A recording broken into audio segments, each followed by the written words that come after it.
ମୁଁ 100 ନୁହେଁ 1000% ଗ୍ୟାରେଣ୍ଟି ଦେବି ଯଦି ଆପଣ ମୋ ପ୍ରଣାଳୀରେ ଏଇ ଟିପ୍ସ ଆଉ ଟ୍ରିକ୍ ସହିତ କୋବି ପକୋଡ଼ା ବନେଇବେ ନା ତାହେଲେ ଘରେ ପିଲାଠୁ ବୁଢ଼ା ପର୍ଯ୍ୟନ୍ତ ସମସ୍ତେ ଆପଣଙ୍କୁ ଡେଲି ବାଧ୍ୟ କରିବେ ଏହି ପ୍ରକାର କୋବି ପକୋଡ଼ା ବନେଇବା ପାଇଁ।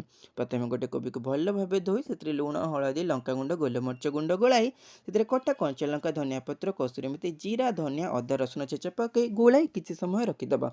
କିଛି ସମୟ ପରେ କ'ଣ କରିବା ନା ଯେତିକି କର୍ଣ୍ଣଫ୍ଲାୱାର ନେବା ନା ସେତିକି ସୁଜି ନେବା। ଏହାଦ୍ୱାରା କ'ଣ ହୁଏ କୋବି ପକୋଡ଼ାର କ୍ରିସ୍ପିନେସ୍‌ଟା ବହୁତ ହି ବଢ଼ିଆ ଲାଗେ।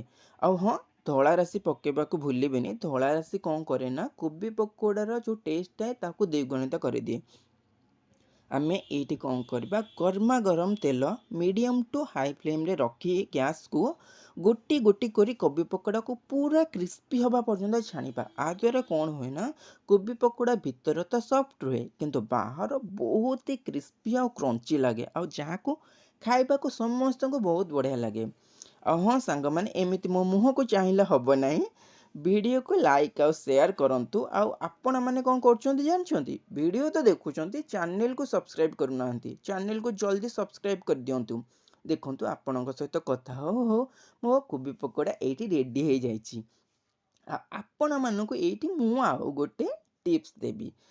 କାହା କ'ଣ କି ଛେଚା ରସୁଣ, କଟା କଞ୍ଚା ଲଙ୍କା ଆଉ ଭୃସଙ୍ଗ ପତ୍ର।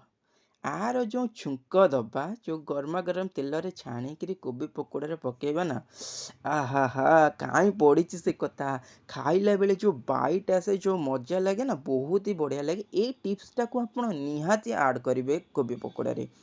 ଏହା ଏତେ ଟେଷ୍ଟି ଥିଲା ଯେ ମୁଁ ସବୁ ଖାଇ ସାରି ଦେଇଥିଲି। ଘରେ ତ କାହା ଭାଗ୍ୟରେ ପଡ଼ିନଥିଲା। ଏବେ ଆପଣଙ୍କ ପାଳି, ଆପଣ ବନେଇ ଖାଆନ୍ତୁ।